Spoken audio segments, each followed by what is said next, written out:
அது 1990 காலகட்டம். செல்வி ஒரு சிறிய கிராமத்தில் பிறந்தவள். மிக அன்பானவள். ஆனால் வாழ்க்கை கொஞ்சம் கஷ்டமானது. அவளது கணவருக்கு போதிய வருமானம் இல்லை. நோயில் படுத்து விட்டார். பிள்ளை சிறியது.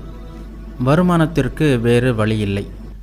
அதனால் அவள் நகரத்திற்கு போய் வேலை செய்ய முடிவு செய்தாள். சென்னைக்கு வந்தாள். ஒரு பெரிய வீட்டில் வேலை கிடைத்தது. அந்த வீட்டில் 2 குழந்தைகள் இருந்தார்கள், ராமன், ஹரி. அவர்களை செல்வி நன்றாக பார்த்து கொண்டாள். அவள் செல்லமாக என் ராமன், என் ஹரி என்று கூப்பிடுவாள். அந்த குழந்தைகளும் செல்வியை அம்மா என்றே கூப்பிடும். பணக்கார வீட்டு குழந்தைகளுடன் அவள் சிரித்து விளையாடினாலும் அவள் மனம் முழுவதும் தன் சொந்த வீட்டை பற்றியே நினைத்து கொண்டிருக்கும். இரவு நேரம் வரும்போது ஜன்னல் அருகே உட்கார்ந்து வானத்தை பார்த்து அழுவாள்.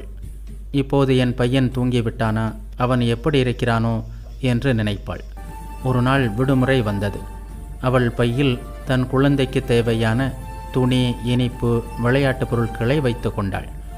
ஊருக்கு செல்வதற்காக பஸ்ஸில் ஏறினாள். இப்போது அவளது மனதில் ஒரு நிம்மதி. தன் சொந்த வீட்டிற்கு செல்கிறோம் என்ற நிம்மதியில் பயணம் செய்தாள். எல்லா கடமைகளையும் செய், ஆனால் மனத்தை இறைவனிடம் வை. மனைவி, மக்கள், தாய், தந்தை எல்லோருடனும் சேர்ந்து வாழ். அவர்களுக்கு சேவை செய். அதே வேளையில் அவர்கள் உன்னுடையவர்கள் அல்ல என்பதை உள்ளத்தில் தெரிந்து வைத்துக்கொள். இந்த கடமைகளுக்கு இடையில் மனத்தை எப்போதும் இறைவனிடம் வை என்று பகவான் ஸ்ரீராமகிருஷ்ணர் கூறுவார்.